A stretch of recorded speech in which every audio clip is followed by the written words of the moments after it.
رفع یدین کرتے وقت اگر 3 آداب کا خیال نہ رکھا جائے تو وہ رفع یدین سنت کے خلاف ہوگا اور پھر وہ نماز میں مستحب عمل کی بجائے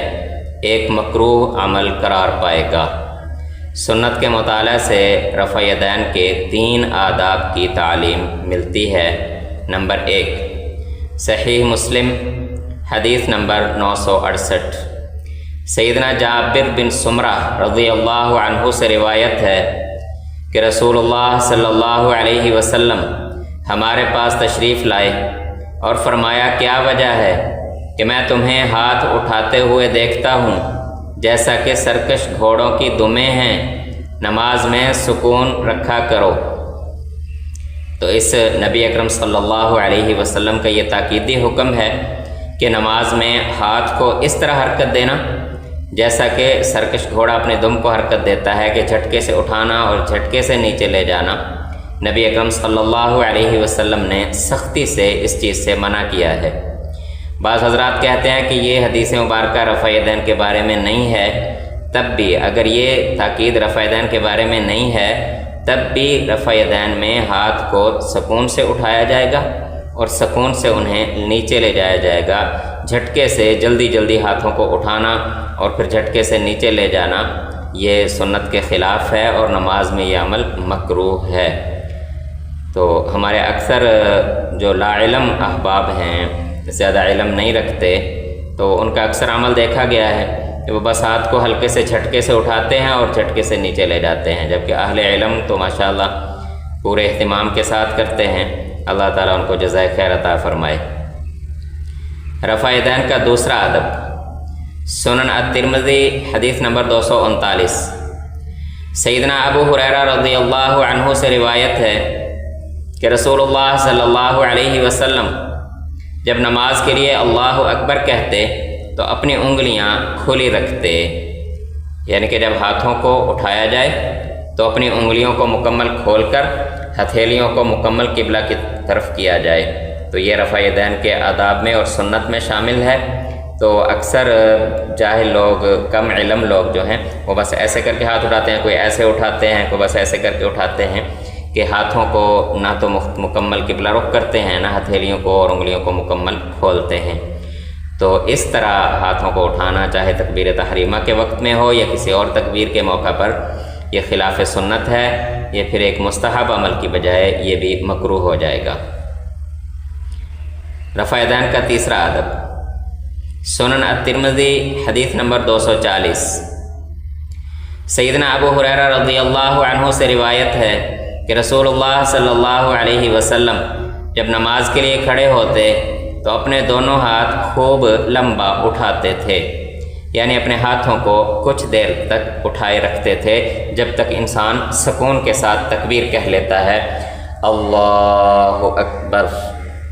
تو یہ نہیں کہ بس ہاتھوں کو ایسے کیا اور بس جھٹکا دیا اور صرف یہ ہے کہ رسم پوری کی یا صرف اپنی ایک پہچان پوری کر لی کہ جی کیونکہ ہماری پہچان ہے، اس کے بغیر لوگوں کو کیسے پتہ چلے گا کہ یہ فلاں مسلک کا بندہ ہے۔ تو بس صرف رسم پوری کرنے کے لیے ہاتھوں کو اٹھایا۔ پوری تکبیر کے دوران ہاتھوں کو نبی اکرم صلی اللہ علیہ وسلم سکون سے اور خوب لمبا اٹھاتے تھے۔ سنن ابی داود حدیث نمبر 753، سیدنا ابو ہریرہ رضی اللہ عنہ سے روایت ہے کہ رسول اللہ صلی اللہ علیہ وسلم جب نماز شروع کرتے تو اپنے دونوں ہاتھ لمبا کر کے اٹھاتے تھے۔ رفع یدیہ مدا، یہاں مدا کا لفظ ہے، جیسے کسی لفظ کو مد کے ساتھ ہم لمبا کر کے پڑھتے ہیں، تو یہاں سیدنا ابو ہریرہ رضی اللہ عنہ نے نبی اکرم صلی اللہ علیہ وسلم کے ہاتھ اٹھانے کی کیفیت کو اسی لفظ مدا کے ساتھ بیان کیا ہے کہ خوب دیر تک، یعنی کہ تکبیر جتنی دیر میں انسان اللہ اکبر کہتا ہے اتنی دیر تک ہاتھوں کو اٹھائے رکھتے تھے۔ تو یہ 3 آداب ہیں جو احادیث مبارکہ میں، صحیح احادیث میں نبی اکرم صلی اللہ علیہ وسلم کی نماز کو جیسے صحابہ کرام نے دیکھا ویسے ہی بیان کیا۔ تو اگر کوئی ان آداب کا خیال کرتے ہوئے تکبیر تحریمہ کے وقت بھی اور باقی مقامات پر بھی اگر کوئی ہاتھوں کو اٹھانا چاہے تو وہ کوشش کرے کہ ان آداب کا خیال کرتے ہوئے اٹھائے، ورنہ پھر مستحب عمل کی بجائے، ایک اجر والے عمل کی بجائے ایک مکروہ عمل ہو جائے گا جو نماز میں نقص پیدا کرنے والا عمل ہے، جس سے نبی اکرم صلی اللہ علیہ وسلم کی سنت کے خلاف بھی یہ عمل ہوگا۔ تو ہمارے بعض دوست صرف اسی بات پر بڑے بڑے چیلنج کرتے ہیں اور بڑے بڑے نعرے لگاتے ہیں کہ بس صرف رفع دین کرنا ہی، بس لوگوں کو ہاتھ اٹھانا ہے ہر حال میں۔ اگر وہ صرف اس بات کی تعلیم دیں کہ لوگ پورے ادب کے ساتھ اٹھائیں، سنت کے مطابق اٹھائیں، جس طرح نبی اکرم صلی اللہ علیہ وسلم کبھی صرف تکبیر تحریمہ میں اٹھاتے تھے اور پوری نماز میں دوبارہ رفع دین نہیں کرتے تھے، اور کبھی کچھ تکبیرات کے ساتھ رفع دین کرتے تھے اور کبھی تمام تکبیرات کے ساتھ کرتے تھے۔ تو اسی طرح اگر لوگوں کو پورے آداب کی تعلیم دی جائے اور وہ جب بھی کریں تو پورے ادب کے ساتھ کریں، اگر اتنا وقت نہ ہو، جلدی میں نماز پڑھ رہے ہوں، تو پھر بے شک چند تکبیرات کے ساتھ کر لیں۔ اسی طرح وہ لوگ جو رفع دین کو مکروہ کہتے ہیں، ان سے بھی گزارش ہے کہ ڈائریکٹ مکروہ کہنے کی بجائے پورے آداب کے ساتھ بیان کیا جائے، پھر لوگوں کو سمجھایا جائے کہ دیکھو اگر سنت کے مطابق پورے آداب سے کیا جائے گا تو پھر مستحب عمل کہلائے گا۔ یہ بھی کوئی باقاعدہ یعنی کہ مستقل سنت نہیں ہے۔ نبی اکرم صلی اللہ علیہ وسلم کبھی ہر تکبیر کے ساتھ کرتے تھے اور کبھی چند تکبیرات کے ساتھ کر لیتے تھے اور کبھی صرف تکبیر تحریمہ کے ساتھ ہی کرتے تھے۔ تو تکبیر تحریمہ کے ساتھ ہاتھ اٹھانا یہ مستقل سنت ہے، باقی تکبیرات کے ساتھ اختیاری اور مستحب عمل ہے، وہ بھی تب جب سنت کے مطابق پورے آداب کے ساتھ اٹھایا جائے گا۔ اس لیے مکروہ قرار دینے والے بھی اس بات کا خیال کریں کہ پورے آداب کو بیان کر کے پھر بتائیں کہ اگر ان آداب کے خلاف ہوگا تو مکروہ ہوگا،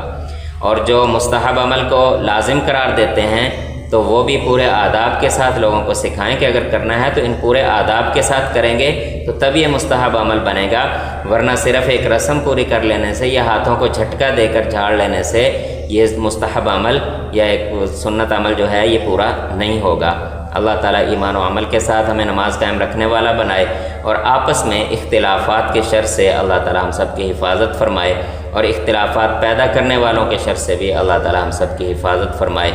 دعاؤں کی درخواست کے ساتھ اجازت، والسلام علیکم ورحمۃ اللہ۔